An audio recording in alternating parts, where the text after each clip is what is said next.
नाशिकच्या घाटमाथा परिसरामध्ये सध्या तुफान पाऊस सुरू आहे आणि या पावसामुळे गंगापूर धरणातनं गोदावरी नदीपात्रात विसर्ग वाढवण्यात आलाय।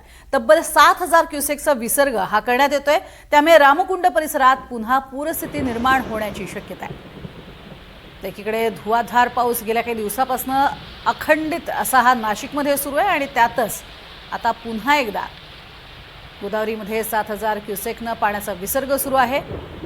दुतोंड्या मारुतीच्या गळ्यापर्यंत पाणी आलेलं आपल्याला पाहायला मिळते आणि येत्या काळात पाण्याचा विसर्ग वाढवल्यानंतर अर्थातच आणि त्यातच बरोबरीनं होणारा जोरदार पाऊस याचा फटका हा मोठ्या प्रमाणात बसेल असं म्हटलं जातंय।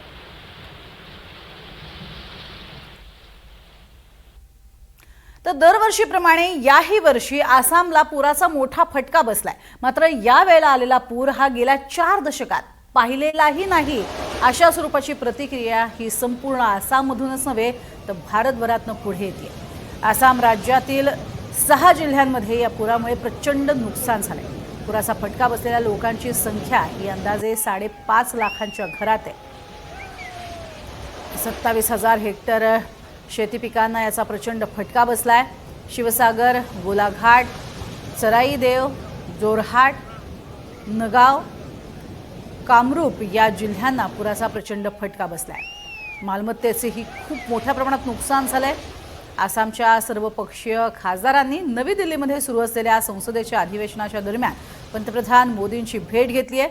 आसामला मोठी आर्थिक मदत करावी असा आग्रह आसामच्या खासदारांनी पंतप्रधानांकडे केलाय। तर या पुराचे काही अतिशय हृदयद्रावक असे दृश्य ही समोर आली आहे। सरकारच्या बरोबरच विविध सामाजिक संस्थांनी पूरग्रस्तांच्या मदतीसाठी कामाला सुरुवातही केलेली आहे।